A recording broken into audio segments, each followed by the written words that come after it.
New bank license norms issued by the RBI and of course implications and how corporate India is likely to react. Let's cut across. Over to you, Shireen. Well, a bunch of reactions are coming into the guidelines released by the Reserve Bank of India. Let me go across to my guest now, Sunil Godwani. Up until now, you said let the Reserve Bank release its guidelines and then we'll let you know whether we will be in the race, whether we will apply or not. On the basis of what you've heard this evening, are you going to apply? Yes, we are going to apply, and the guidelines have created a very level playing field, which is a very positive move from RBI. I think it clearly states that everybody is eligible, and they will decide who is not eligible, and they've kept a very broad arena. There's a lot of elbow room with them, and anybody who has an aspiration to be an ethical bank, to have a good set of financially strong promoters and comply with the financial inclusion other guidelines, and who has still got an experience of running a financial service business, because they do say you got to have a 10-year experience in there. So it's not, you got to have a background of financial services, sort of matured in the industry, seen the ups and downs of the market, be emotionally strong to handle it. Looks very positive. But in terms of the operating holding company structure, are you in agreement with the fact that that is going to be feasible for people like you to be able to put together? And I know that in the run-up to your being able to apply for the bank license, you did try and ring-fence yourself already. So are you better placed than most people in that sense to be able to apply on the 1st of July? We would like to think so, but I think we'll still have to evaluate it out, understand exactly what are the details in this, because the nomenclature has changed now. It's not a non-operative holding company, it's a non-operative financial holding company, and we like to see what does that impact. And if any further structuring is required, one will have to evaluate it out from the economics of the business, because it's just not being a bank, it has to be financially, economically viable at the end of the day to provide value to the shareholders. But the fact that you are allowed 40% in the first 5 years and then you need to bring your stake down eventually to 15% over 12 years, do you believe that that is fair? Do you believe that that is going to be something that you will be able to comply with? This point I think is very fair. I mean, they're clearly wanting to give a message out that the banks will not be promoter controlled. There'll be a governance structure in place, an independent majority, independent board. The shareholding will be there. At the same time, you are the promoter. So you will be called upon to come in and provide capital for the bank in an adversity situation. So very clearly you're designated promoter, but you don't have strong influence over the company, over the bank, as if you own it in a manner of sense. So I think it differentiates between ownership and management, which is positive. Enough safeguards, Pramod Bhasin, to avoid the moral hazard in that sense? Too many, I think. Too many. I think, tweaking all these shareholding arrangements and doing all of that, I don't think necessarily works. If you look around the history of this world, globally, that's exactly how it works. Well, not really. In terms of, if you think of private banks that have worked quite well for years, if you think about ownership in banks that has worked quite well. And then we saw 2008. But who did it affect? All the ones who were really public. That's the point I'm making, is that being public, for instance, is no safeguard. So I think RBI, I actually think RBI is a remarkable institution which has done remarkably well for us over the years. So the broad outlines you can put in for a bank are terrific and have to be adhered to, and you must make sure you adhere to those. I think tweaking around with every piece is hard. For instance, the piece about 3 years going public. You're going to have to invest an awful lot of money in systems and technologies and branches and all of that, and you will not, and that will affect your profitability, frankly, in the first 3 years. So is that the ideal time you want to go public? I don't know. Perhaps if the idea is to give the public access to those shares at a time when they haven't got too expensive, it may achieve that purpose. But I'm not sure that you can predict these things as well as it's laid out. Last one, I think always if someone is really interested in making the bank very successful, then asking them to dilute, can you imagine what level of interest they will have in doing that in year 10, 9, 10 and 11?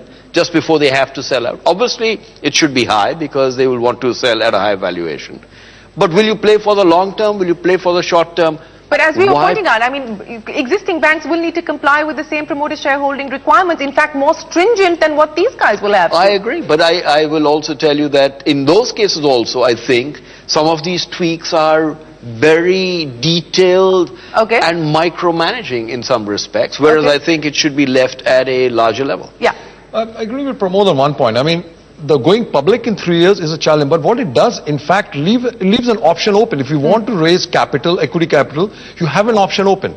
It's rather than saying you cannot go public, so it's your call. If you do find that your capable of doing that, you have an option to raise capital. All right, I'll come back to you, Pramod, in just a second. Let me go across to Ashwin Parikh and Bobby Parikh, both joining us. Ashwin Parikh, let me start by asking you, the one big takeaway that we've been talking about on the channel for about a month, January 15th, if my memory serves me right, is when the Finance Ministry had sent its guidelines to the Reserve Bank of India and very clearly had said that do not bar realty or broking businesses from being eligible to apply for a bank license. And DK Mittal, you just heard him there saying don't keep anybody out ab initio. That was the Finance Ministry's argument. That seems to have worked with the Reserve Bank as well. Your thoughts on that? Yes, actually, you can now see that it's really worked for the regulator very well. What he's really done is, I think he's captured the essence of that particular requirement. What was the essence? The essence was that if you are in speculative businesses, and if those businesses are likely to lose value on account of market volatility, then to that extent it's a huge issue with the deposit holders and therefore the regulator. So, I mean, what he's done is he's captured the essence. He may not have specified the sectors, but now what he could do is, he can create adequate evidence, in the last 1 decade. I mean, we are talking about 10 years of presence. And he can look at the evidence which says where the market cap has volatility, where the volatility has really impacted the market of different businesses of those who are applying. So the evidence is, clear, and therefore, the essence has been captured quite well, Shireen, if you ask me. But Bobby Parikh, let me come to you, and the point that Sunil Godwani was making, that by giving this much elbow room, we're actually going to see perhaps a rush of applications, and then the process of elimination is going to be a complex one, and who knows what kind of discretion will come in there.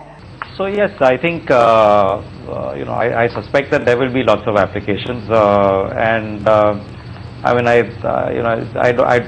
wouldn't be very wrong if I was to say that there will be a bunch of people who will be probably disappointed at the end of the exercise. So so at one level it's good that it throws the whole process open for everyone to apply. But then it's fair. If a banking license is being given, the regulator will exercise judgment in terms of who's fit and proper to get it. Okay. Bobby Parikh and Ashwin Parikh, let me get final comments from you. Bobby, let me start by asking you, from whatever we've seen so far, what would be perhaps the biggest challenge as far as potential applicants are concerned?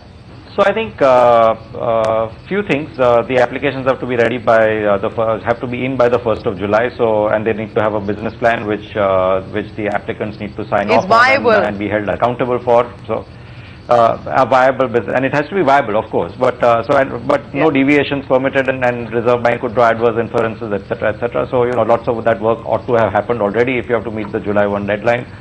I think the details of how the shareholding structure on this holding company has to work is something which at least in the limited time that I had, I wasn't able to quite figure that out.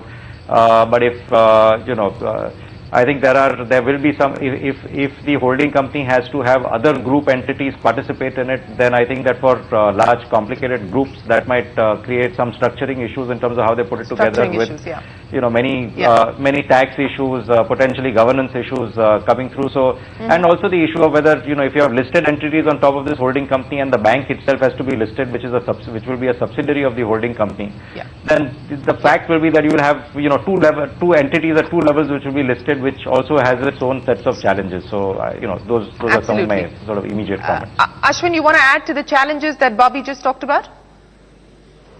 Yeah, well, there are actually several. If I were to look at, the first and the foremost is, we're talking about a completely new customer segment. We're talking about inclusion over here. And therefore, the first is the customer segment is different. Therefore, the product segments, channels, everything will have to be different. The promoters will have to, in their applications, very clearly establish that they will have a very viable business of taking banking to those markets which have not been attended to by the public system or by the banking system as yet. So that's one challenge. The second important challenge is there are a lot of clarity required. One important segment of people from where the applications could have come in is the NBFCs.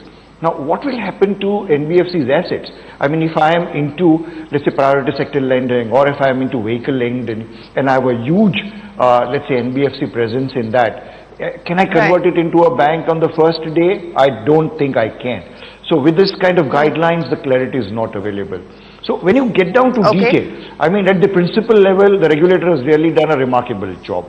But when you come down to looking at the detail from various people who have talked to me for their applications, I'm getting a sense that it's going to, there are more questions than answers in the guidelines, I thought. Absolutely. So the devil really is in the fine print. Unfortunately, we've completely run out of time. So Relegare Bank, is that what it's going to be called? We'll have to wait and see. Okay, we'll have to wait and see. So lots of